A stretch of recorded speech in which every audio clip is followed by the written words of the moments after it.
This is Hidden Killers Live with Tony Bruschi, Stacey Cole, and Todd Michaels.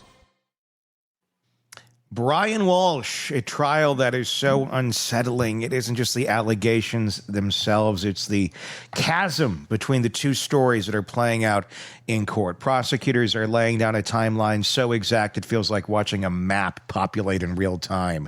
The pre-dawn Google searches about body disposal, the store runs for cutting tools and chemicals, the phone data, and the tracing every mile, the DNA recovered from a trash compactor hours away from home. And then there's the defense version, a version where all of that exists but somehow means something entirely different. A version built on the claim that Anna suddenly died with no warning, and Brian, overwhelmed and terrified, responded not with a cry for help, with a series of actions that mirror deliberate concealment. Two competing stories, one of them grounded in data, timestamps, and physical evidence, the other grounded in emotional possibility and the idea that panic can look indistinguishable from planning. So the question isn't just which story is true, it's which story the jury can live with.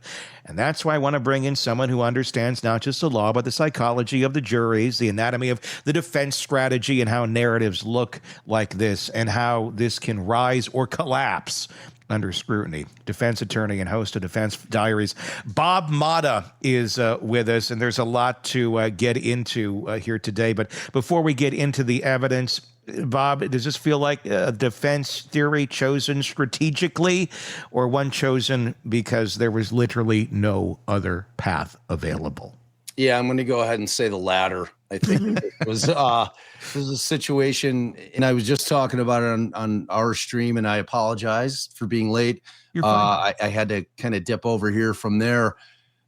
I think that ultimately when you have a client that is confronted with the evidence that they have, okay, and he was confronted with it early on in terms of them saying, hey, look, we found all these searches on this iPad mini and they're a problem. Can you explain them?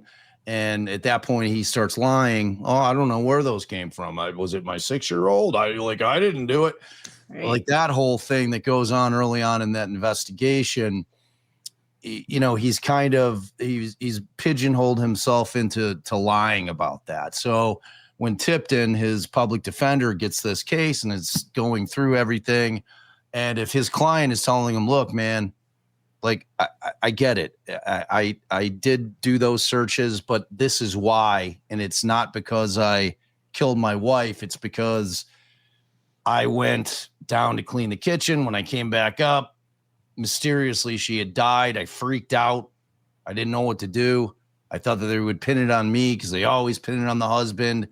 And mistakenly, or whatever the case may be, I decided that the best course of action would be to dispose of her body and take it from there, you know?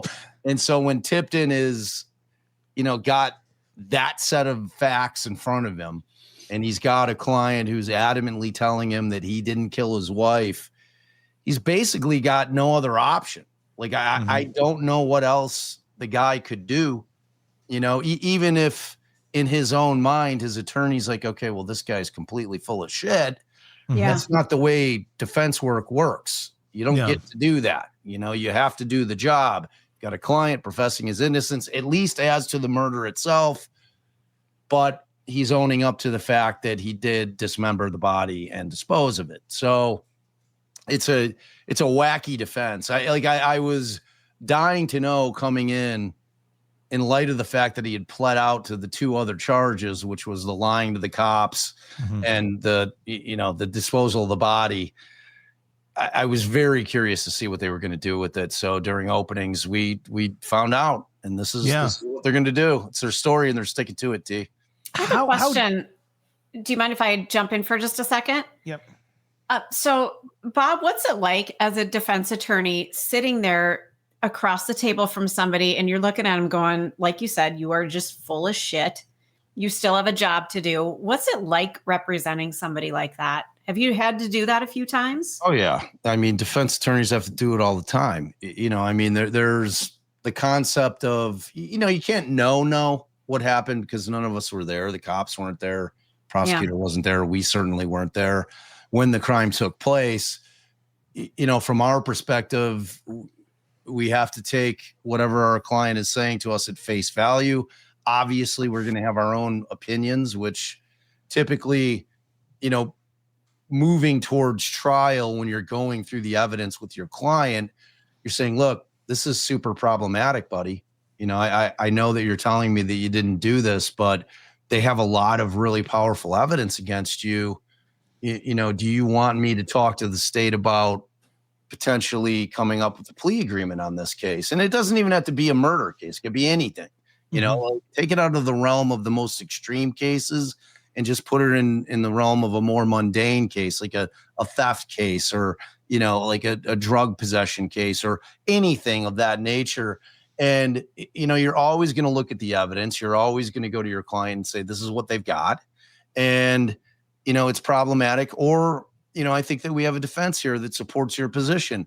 Either way, as a defense attorney, kind of where this thing's going to end up at trial. You have, if you're an experienced trial attorney and they've got powerful evidence, you're telling your client, look, man, I get that you're saying that you're innocent, but if we go to trial on this thing, there's no magic that's going to happen at trial. There's no silver tonguedness that's going to happen at trial that's going to allow us to win this case. You're going to get convicted. So based on what I'm telling you, you make your decision on what you want to do here. You want to go forward with the trial, or do you want me to try to get a plea agreement that where the punishment fits the crime? And then I kind of operate from that position.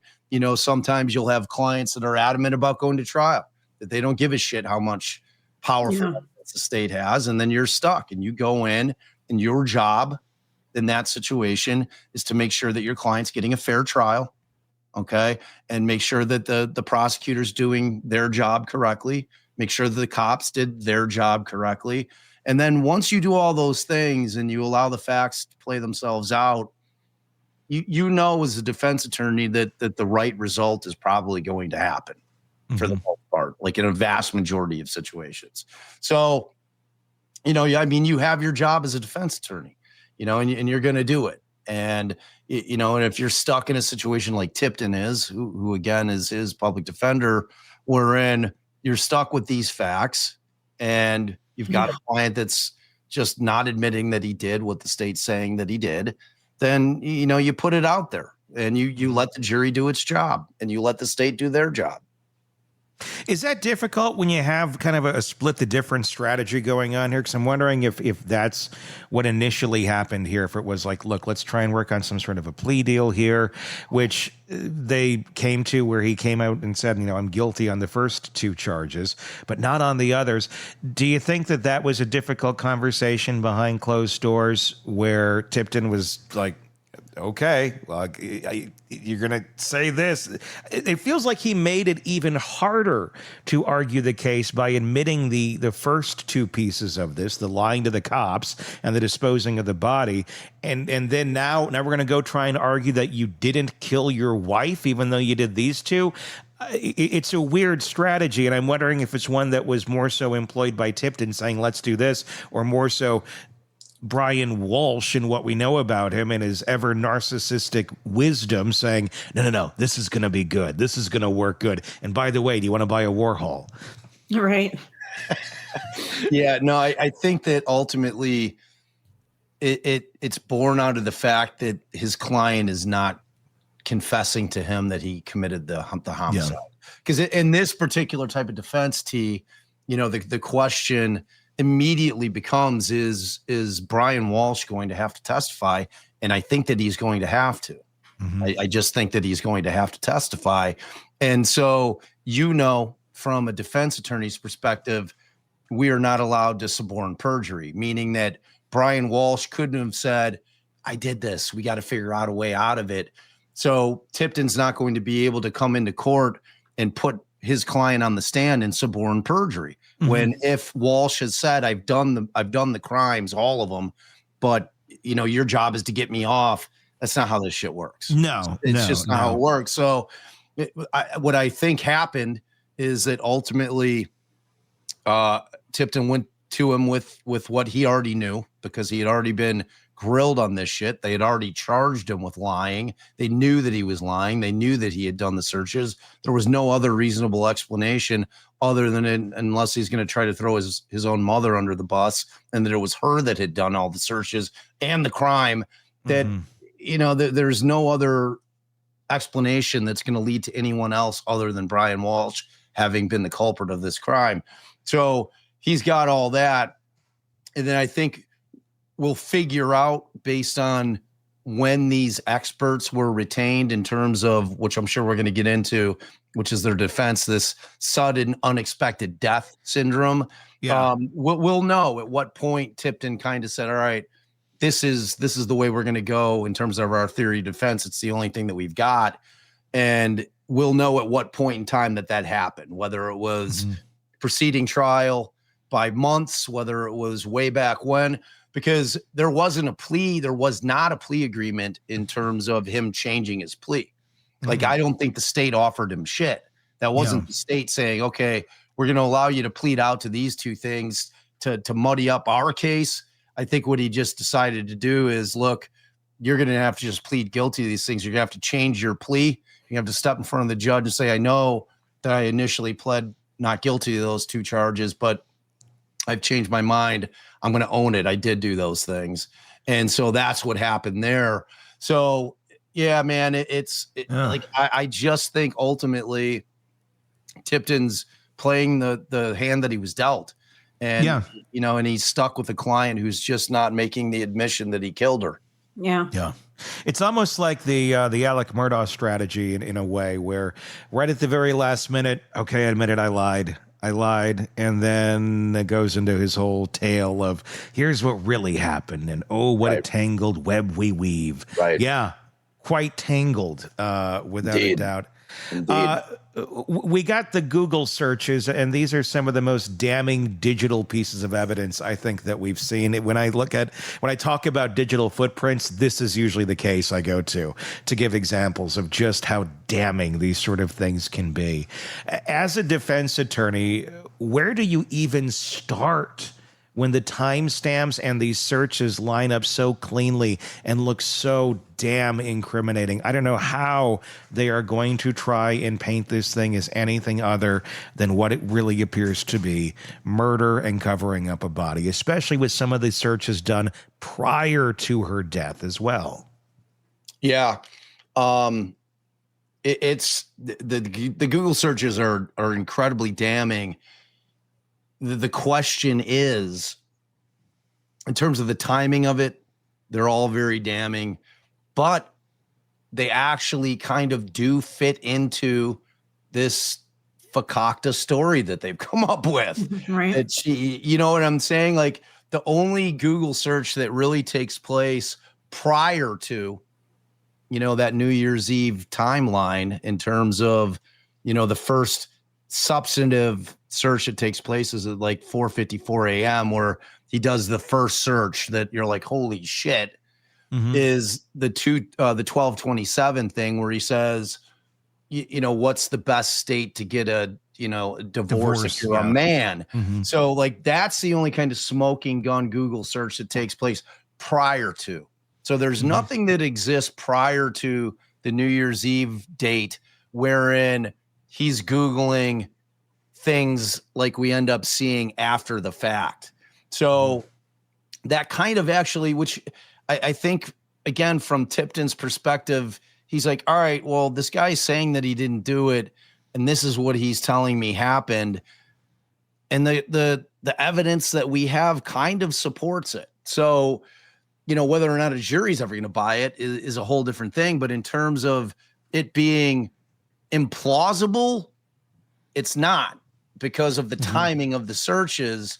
Now, to me, the biggest factor that I think is kind of wanting from the state's evidence is the fact that we know that there's a Google search wherein he is searching how to get blood out of the wood, right? Yeah. So, which tells us that she wasn't killed in the basement, because we've seen the floor of the basement, it's concrete.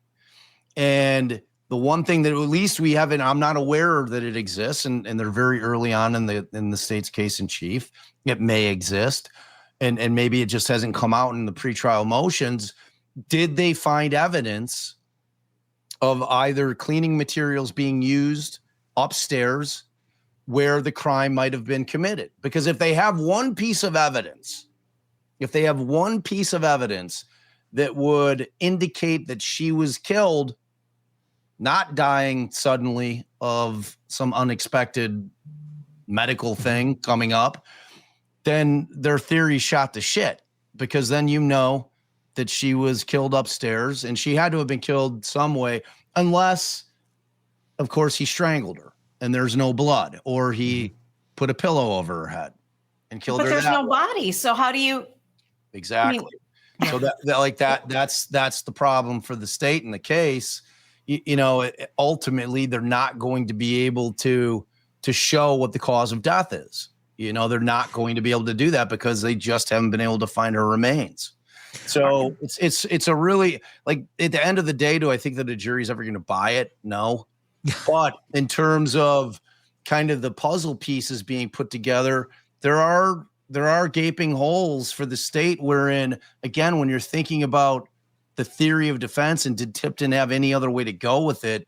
Not really, but he took advantage of the fact that they're not going to be able to prove how she was killed. At some point, do you think, it probably just depends how much of a corner they get pushed into here, are we going to hear the details of, okay, she was dead, and then I decided that the best way is to dispose of her, and the best way would be to cut her up, apparently, and I decided to do it in the bedroom, and that was a bad idea. So then I moved her to the basement. Like, could they try and explain things away that way, where it's like, yeah, we did get some on the blood on the wood, but that's not from me murdering her; it's from me chopping her up. That's all it is, everybody. When you just start chopping up your wife after she dies of sudden adult death syndrome or whatever the hell they're trying to say this is. I mean, it's kind of chameleoning the whole storyline around whatever it needs to fit, no matter how crazy it is, as long as you can say it with a straight face. Maybe somebody will believe this. Yeah, all it takes is one for a mistrial, and when I was watching the openings, T and Stace, the one thing that I kind of gleaned from it is I will not be shocked at all. Because we know one of the things that they found when they found, these various bags of garbage that he was dumping all over the cities, right? When he's driving around on his very busy days, as they find her COVID vaccination card.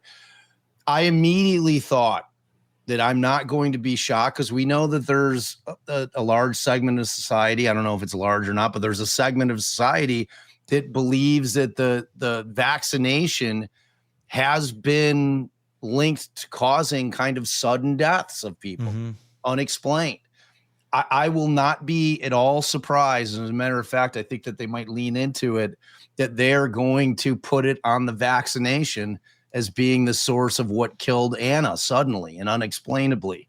Don't be shocked if that happens. If one of these doctors says that, puts that out there as a distinct possibility of what might have happened here. But again, Anna Walshe. Doesn't that say a lot about a spouse? No matter the state of your relationship, if something happens to you, your first instinct is to go, well, I need to cut this body up instead of calling. I mean, like, fucking this is insane. the mother of my children, but I'm going to dismember her and get rid of her, because that's cheaper than a funeral these days. It's insane is what it is. It's insane to think, because here's the competing issues with, if it's him thinking, okay, I'm panicking because they're going to think, because I'm the husband, that I did something to her because she was having an affair, which I became aware of. So they're going to think that I'm the guy. So I've got to make it look like she's just vanished. Okay. Because they're going to pin this shit on me. The problem is that he has to know. I mean, this guy's not a total moron. He's a fucking con man. The guy's trying to sell fake Warhols to people and was convicted of it in federal court. not through a trial, but he pled guilty to doing it. So, I mean, the guy's not a total moron. He has to know, even if he thinks he's being slick and using his 6-year-old's iPad mini to conduct the searches, that law enforcement is going to look at all the devices, that eventually they're going to find these searches. He had to know. So this concept that, okay, they're going to pin it on me because I'm the husband and I found out about this affair that she's having, in comparison to they're going to find all these fucking bizarre search terms that I've put into my son's iPad mini. Which one's worse? They're always going to think that the second one's worse. They're going to think that you killed your wife once they find those Google searches. So it's like there was never a way this was going to work out to where they weren't thinking that he was the guy. Mm-hmm. You know what I mean? It's like there's just, I cannot work a way in my mind to where he didn't think that. And if he didn't, then he is a bigger moron that I give him credit for, you know, I mean, which is possible. I think there's a lot of that at play here, of the bigger moron than we give him credit for. We're talking with Bob Motta, defense attorney, host of the podcast Defense Diaries, about the Brian Walshe case, the murder of his wife, Anna Walshe. He's obviously accused of that. He's now admitted to lying to investigators and concealing the body, but not the murder. That is a bridge too far. Never mind all these Google searches about disposing of bodies, cutting them up, going to Home Depot, buying hacksaws, cleaning materials, all of these things. None of that. Yes, that happened, but the reasoning, the motive is this. It's not possibly that. And intelligence is a big thing here. And we obviously we see a bit of his track record with trying to sell the fake Warhols. This guy is a con man. This seems to be his modality in life, is conning people.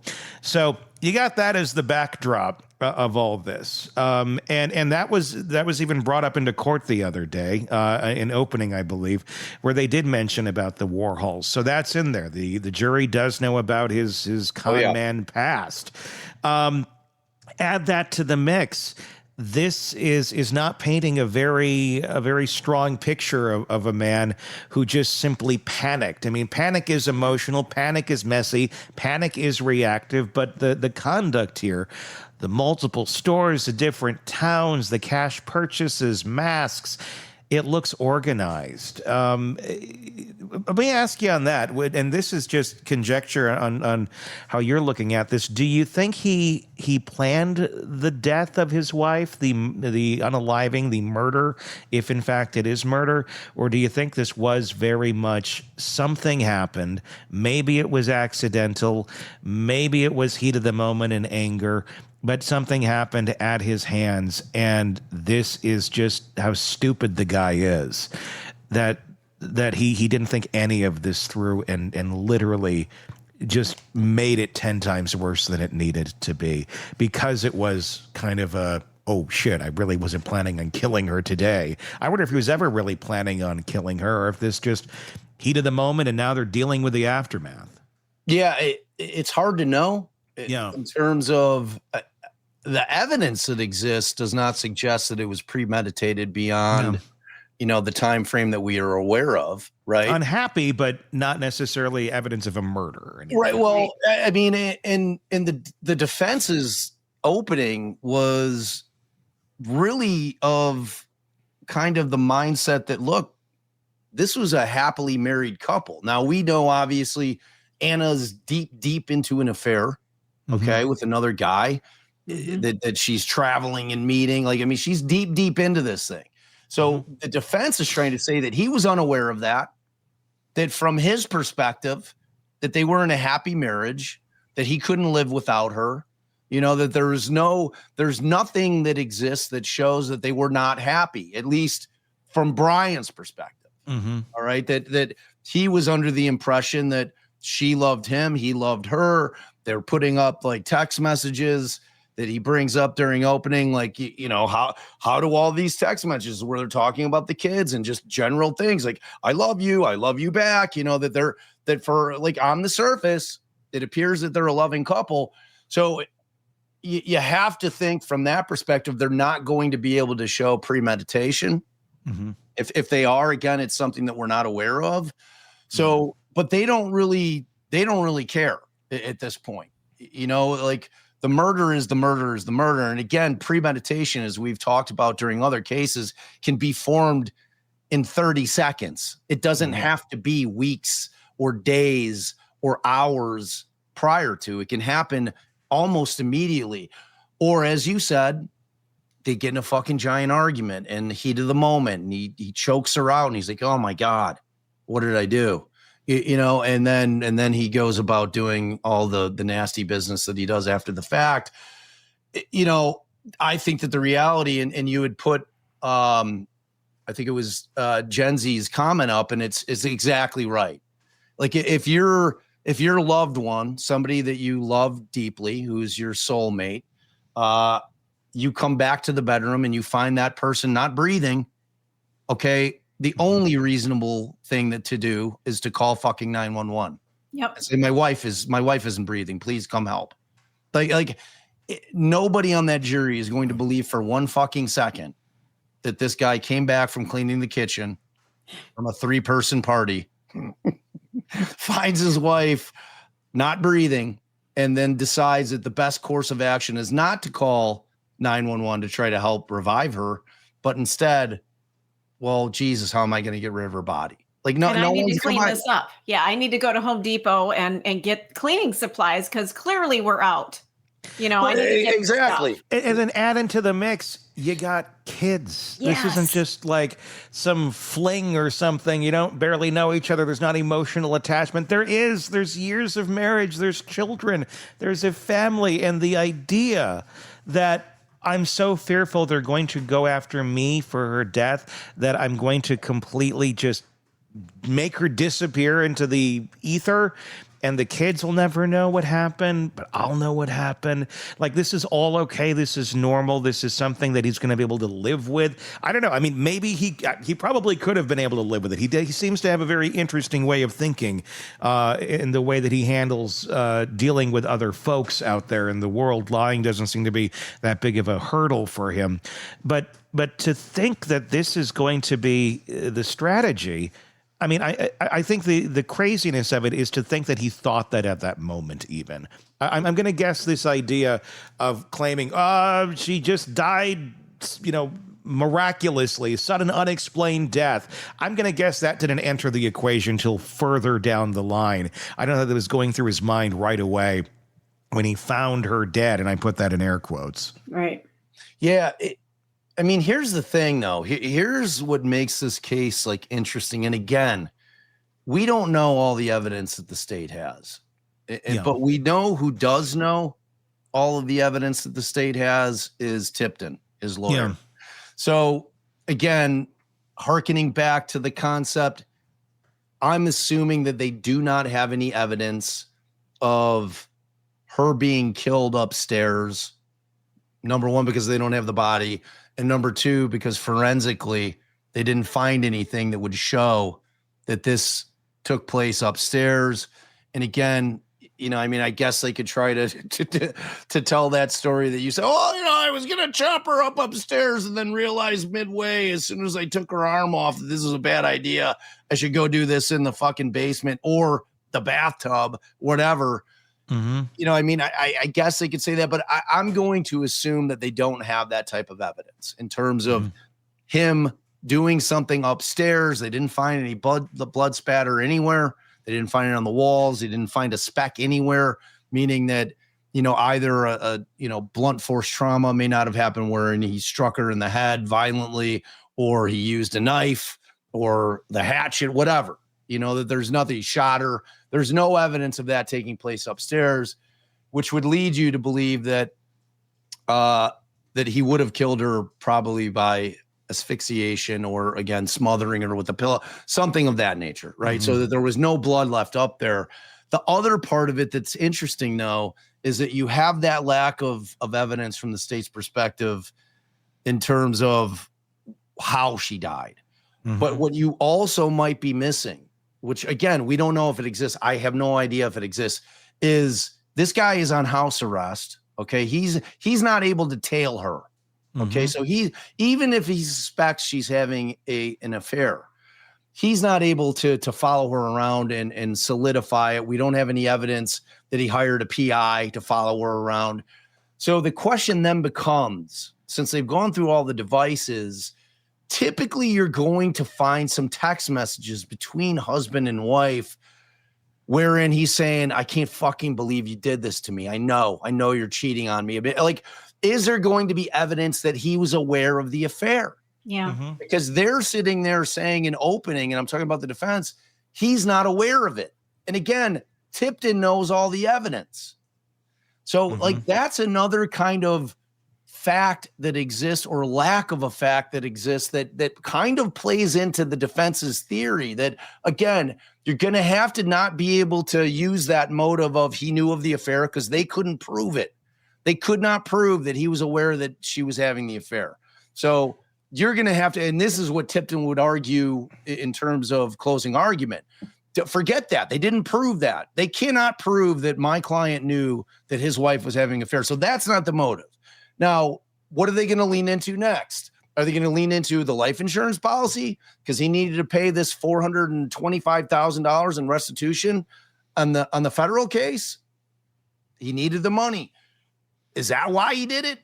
And they're going to be able to say, okay, well, they have no evidence that he was going into her accounts, that he knew that she had this kind of money, that she had $117,000 in her own private equity fund, so there are challenges for the state in this thing where, again, if you get one juror that's like, okay, I'm hearing what these doctors are saying. You've got 3 or 4 doctors that are up here testifying that this is something that does happen, as rare and unusual as it may be, but people do die suddenly without explanation. And everything that they found in terms of Google searches really does only relate to him dismembering the body. Yeah. Maybe it's possible that he was just a fucking idiot in the moment. He did the wrong thing. We can't sit here and judge how people react to trauma. I mean, like, it's a super bizarre story, man. But what I'm most interested in hearing, I think, in this, that's, I think, going to tell us a lot and seeing, is going to be the digital footprint between Brian and his mom and this private investigator that she allegedly hired, and the private investigator in general. Because that, I think, is going to answer the question as to how much he knew or suspected about an affair going on. And then also his thinking, the way he was feeling about it. If your mom is getting involved and you're 40 some years old and mom is the one that's hiring the PI to trail your wife and this sort of stuff, that's an unhealthy relationship. It has a little Adelson feel to it, doesn't it? A little weird. It feels like Brian, Adelson-y, like Brian might have been told a few too many times that, oh, you get a gold star too, you get a blue ribbon no matter what. And I think he may have taken that into heart into an adult life. That, I think, is going to be very telling in terms of his mindset, and maybe even more revealing than just his mindset, his own words about how he's feeling about his wife. And if there are any of those utterances, and maybe not even in the moment of, I hate her, I want her dead, but just those things that people say in anger and frustration, what that is going to reveal about the mindset, because the PI was hired just before the murder took place, or the death took place, or however this happened took place. That is going to be very telling. Yeah, 100%. And that goes back to what I was just saying. And Gen Z keeps talking about it in chat. The reality of the situation is he would be bombarding her with texts. There would be evidence. Now, the problem is with text messages is that if they got them through subpoena through the carrier, the phone carrier, they only keep the content of the text messages for so long, right? But this would seem to be within that time frame in terms of when she disappears, and by the time law enforcement is like, okay, we're subpoenaing shit, theoretically they would have those if those texts are going back and forth. Now, in terms of the mom hiring the PI, I was not aware of that. Is that like a thing that actually happened? Yeah. Yeah, that's And yeah, and where do we know that from? according to the prosecution filings in late December of 2022, just days before she vanished, Brian's mother, with what prosecutors say was his input and discretion, hired a PI to surveil Anna in Washington, D.C., where she worked. That's from the Boston Globe. The stated purpose was to investigate infidelity, according to ABC News, and the private investigator contract and subsequent PI testimony. They're going to be part of the evidence that the prosecutors are planning to bring on her. So that PI hire, the suspicion of the affair is going to go to that motive of he did suspect, allegedly, that there was an affair going on. And to what depth, I think that's going to be very telling. And what the PI is going to be able to say is going to be very telling. When was it? Yeah, see, I'm coming into this trial, watching this trial right from the get. Sure. Like without having, like, I'm watching the trial to see what evidence they have. Yeah. So forget all the other shit. I mean, theoretically, I assume the state is going to put the PI on to testify. So like, they're not going to have to rely on records. They're going to talk directly to the PI. The PI doesn't have some kind of privilege with anybody. The PI is going to have to come on and say, okay, well, this is what I discovered. And this is what I relayed to the family. This is what I relayed to, you know, Brian's mother and Brian. You know, and we don't even know how far the PI even got either, because it was hired right before this took place. So it might have just been, hey, we hired. Here's what mom said, or you know, and here's what we're doing. Here's our agreement. But that's going to be really telling. Let's flesh that out again, because remember, like, I watched some of the pretrial stuff, but it was more recent. It was like from the motion in limines on. So and again, you know who knows all the evidence is Tipton, his attorney. So he is sitting there during opening statement saying that Brian didn't have knowledge, which would lead me to believe if he was aware that the PI had given photographs, say for instance, of Anna in a compromising position with her lover that he is taken from outside wherever they're staying, or walking into a hotel together hand in hand, or sitting in the bar of the hotel snuggling. Or was it just suspicion at that moment? Because again, I don't know how far the PI even got other than being hired. So it may have just been, and that may be Tipton's statement may be completely accurate of he didn't know that there was an affair. There may have been suspicion, but he didn't have the hard evidence, because I don't think he ever did get that far with any sort of hard evidence with the PI. But certainly the suspicion seemed to be there, and this would certainly back up that suspicion. Or was it more suspicion on the part of mom? If mom's the one who's hiring the PI, what sort of involvement did Brian have? That could be very beneficial to Brian in a way. If you get a text string or something going back between mom and son, mom going, I think she's having an affair. I'm going to look into this for you. And he's saying, nah, that doesn't need to happen. That could be there too. And that could actually work in favor of Brian, depending on what it all reveals to be. Yeah. And I mean, as far as I'm concerned, in terms of potential motive, it's there. If they don't have evidence that Brian knew, then, which again, now that you're mentioning that this PI exists, I mean, if he takes the stand, that is going to be, even as Tipton might be very careful in terms of what he'll get into on direct, the judge is going to allow the state to question him as to whether or not he had knowledge that his mother hired this PI, whether or not he was reporting back to just his mother or to Walshe. They're going to be able to get into that kind of stuff. Because that motive, more than anything, is incredibly powerful. So, and if they have any way that they're going to be able to prove it, the judge is going to allow that kind of questioning if he takes a stand. And if Tipton knows that shit's out there, that plays against that concept of you putting your guy on the stand, and in this situation, it's a damned if you do, damned if you don't type situation, because you have to kind of put him on the stand in order for him to explain what his thought process was in terms of when he decided to do what he did, ultimately in terms of disposing of her body the way that he did. Yeah, it's crazy. It's crazy. So yeah, it's a pretty interesting trial. It really is. One of our I think Gen Z just had made a comment there that I saw that I agree with, because I was thinking of this too. It says, I also think that the motive isn't the extramarital affair. The wife knew he had the art fraud, and maybe he was worried she was going to expose him. And that's what this reads to me too. This doesn't necessarily read to me of anger of you're cheating on me. I just, for whatever reason, that doesn't seem to strike me on this one.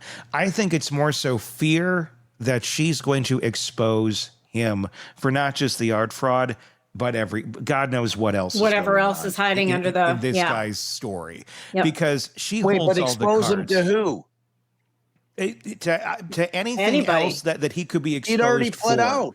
Yes, but I'm wondering if there's more stuff. I'm wondering if it's one of those things where if they got into some sort of messy divorce proceeding and there was questions about custody of the kids. So you're totally Murdoch. You're Murdocking the fuck out of this case. Kind of. I mean, I guess I am.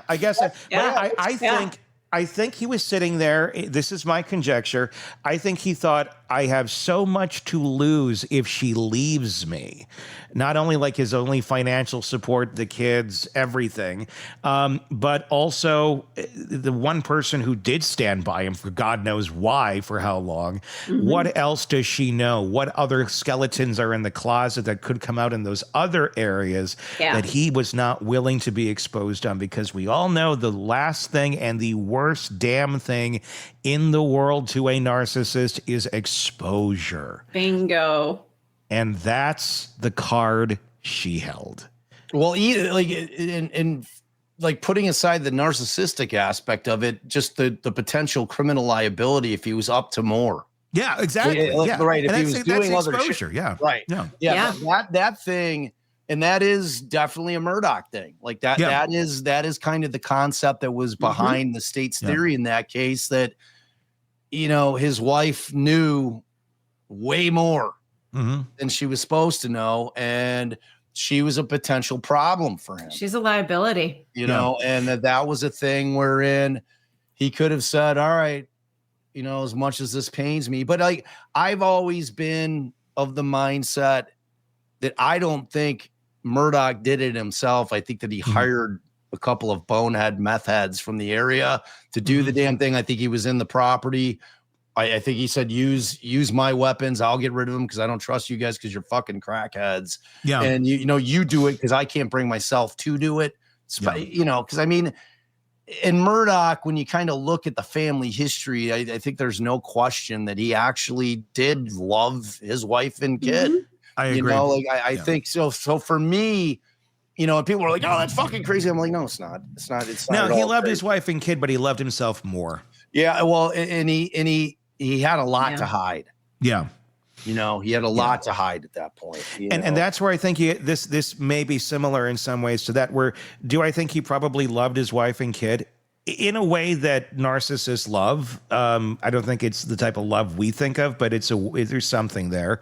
But at the end of the day, they love themselves more. And if whoever that is out there, no matter how close, no matter how much they love that person, if that person becomes a threat and they see it very much as that ship is going down and this is the only life vest I have, they're going to do whatever they need to do. And that's what I think might have been going on here. I want to talk more about the medical phenomena that they're going to try and pitch here with the defense, trying to rely on this extremely rare medical phenomena. I know we hinted maybe they're going to try and go down the COVID route. I mean, how careful do they have to be to not overplay that hand and look like they're teaching jurors exotic trivia instead of presenting a real case? I mean, I think they're going to have to put it out there. Like I had never heard of it. Yeah. To be honest, I had never heard of it. It seemed like it's kind of pulled out of thin air, quite honest. Right. I mean, I'm going to be learning along with the jury of this thing that I didn't know existed. I mean, do I, of course, know that people kind of die suddenly? Sure. But typically it's like the guy had a grabber, There's and an he was underlying something usually. right. Yeah. Like, and for all intents and purposes, the guy, jogged 8 miles a day. He fucking ate like a champion. And like, there was like, nobody was predicting this. We had no idea that he was going to have a heart attack because he seemed like a completely fit and healthy guy. Mm-hmm. So it wasn't something that we ever thought was a possibility. So, I mean, I've obviously heard of that kind of shit. Mm-hmm. That's why I'm telling you, man, like, do not at all be shocked if they lean into this thing that it was related to the COVID vaccine. I'm telling you. Yeah. Like I came up with that, like, as I was listening to it, it popped into my head, and I'm like, are they going to go there? Are they going to fucking try to go there with this thing? And, if you get one dude on the jury that's like, yeah, the vaccinations are that thing. I mean, it could be a fucking thing where it actually works on one juror. I don't know, man. I don't know. But yeah, it's like there are fascinating aspects to this fucking case that just like have me sucked into it, they like have me wanting to watch it to see how it all plays out, because it's like we're sitting here from the outside looking in and we're all like, this shit is ridiculous. It is ridiculous. Like this whole story is so whacked out that there's no way it's going to work.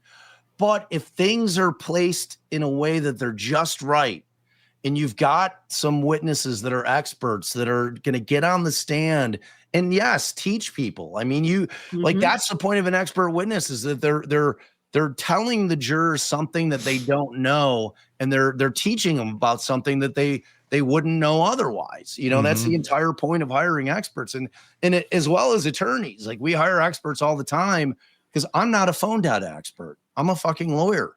I hire experts to say, okay, I need you to look at this extraction. Tell me what's what. This is what the state's saying. It says, is there any way they could have fiddled with it?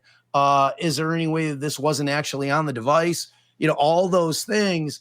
And then I'm also saying, okay, I also need you to help me question their experts. Now, we know here the state isn't going to be putting on any experts as to cause of death because they don't know what it is. Don't forget, this is a nobody case. So, they're going to be the only ones putting on any evidence that this is what happened. Now, does that mean that the state in its rebuttal case isn't going to put their own expert on to say, okay, they brought this thing about the COVID vaccine up and we're going to put on an expert to say that that's bullshit? You know what I'm saying? Yeah. It's going to, like, how that's going to play out. It's going to be. That's one of those things where people, they're going to believe what they're going to believe on that. Right. Expert, no expert. And that's a very visceral thing with a lot of people where they're going to be dug in. So, I mean, it's going to be very fascinating to see, at the end of the day, is the jury, because in some cases like this, where you have some charges that are admitted to and some that are not, the jury may look at the end of the day and go, well, he's going to be away for some time no matter what because of this. So maybe we don't have to go as strong over on that because he's already getting punished over here. I wonder if that is part of the strategy at play here of, best case scenario, you're in for however many years it is for lying to police and hiding the body, but not the murder. And maybe we can get them to split the difference if we can play on the emotions of the COVID idea of you overreacting, as insane as it is, as insane as a response this is. We're going to paint you as, maybe you're not the brightest, maybe you make bad decisions, but you're not a murderer. Right. And if you can get the one guy to get sympathetic on the COVID shit, or woman, whoever it may be, or maybe a couple, because, I mean, at this point in time, I think all of us know someone who's died of COVID. And I think all of us probably know someone who has been vaccinated and died at a younger age. Now, my point on that being, not that the COVID vaccine killed them, people fucking die. And in life, people do die at younger ages. It's usually just a few in each of our stories in our lives, but it does happen. But we always are looking for a reason and an explanation, and that happens to be one of the most convenient at this point in our history. So you get a jury of 12 people, your odds of finding some who knows or has had an experience like this that may be attributing that over there, getting sympathetic. You're right. It's not a crazy bridge too far. No case is a slam dunk, as much as this one seems like it could be. You just don't know. You never know, because there is one absolute unequivocal truth about jury trials, and it's that you never know Yeah. what the jury is going to do. Yeah. They will come back sometimes to just surprise the fuck out of you. You know, you could be like, oh man, feel as the attorney, like we just crushed that case, and you come back, there's no way they're going to find our guy guilty, and they come back guilty. Yep. Oh, it's like, you're like, what? So, and it goes both ways. So you just never know what a jury's going to do. And the fact that they found her COVID vaccination card plays right into it, because I think in terms of it being COVID itself wouldn't work, because they had a friend over on New Year's Eve night. You know, he would be able to testify. Yeah, she didn't show any, so she wasn't sick. You know, but in terms of it being the vaccination itself, because there are plenty of people out there that believe that they brought that vaccination out way too fast. There was no testing done. You got athletes just dropping dead in the middle of soccer games and shit. You know, it's like, and people are like, it was a vaccination. It's a fucking COVID vaccine. All it takes is one, man. All it takes is one. And it's one of those things where if you can get over that hump, then the only other hump that you have to get over is, okay, you just got to accept the fact that my client's a moron. Yes. Like the dismembering the body thing, not the right thing to do. Yeah. But the thing that I just can't wait to see, I cannot wait to see it, is if he takes the stand and the state says, okay, so you're claiming that she was suddenly dead. Once we got you and we arrested you, why didn't you tell us where the fucking body was? Right. Because then we could prove up what you're saying. Yeah. Why didn't we tell us? We still don't know where the fucking body is. We still don't know where the fucking body is. No. But, like, they're going to ask him directly on cross-examination, why didn't you tell us where the body was? Because after 7 days, we're going to still be able to do an autopsy. And we know that you didn't dismember her chest. Did you pull all of her fucking organs out, Brian? You know what I'm saying? It's like, why didn't you tell us where the body was? Because that could have proven what you were saying is actually true. Right. And how does he answer that question? Because what I'm saying is bullshit. Right. That's the correct answer, at least in my opinion. It is. There it is. It's going to be fascinating to see where this goes in the next couple of weeks. We'll keep watching it. Bob Motta, defense attorney, host of Defense Diaries, and the other podcast out right now, Buried. Inside the John Wayne Gacy investigation. There we go. Yeah, I always forget the inside part. Yeah, Buried inside the John Wayne Gacy investigation. It is out now. Very fascinating. If you've been watching Devil in Disguise on Peacock, definitely if you want to go deeper into this and really see what was going on there, way deeper, you got to check it out. And you also, on Defense Diaries, you just had Chernus on, didn't you? Yeah, we just had Chernus on, so it was a great interview. He was fun, sweet guy, you know, because I met him on our show when we did an interview of Patrick McManus. So if you guys haven't checked that out over here, make sure you check that out. Patrick McManus, the showrunner, and Chernus sat down with us, and we got to have a great conversation with those guys. Check those out over on Defense Diaries. Great stuff. All right, Bob, thank you so much. Until next time, for Bob, Stacey, and Todd, I'm Tony Bruschi. We'll talk again real soon.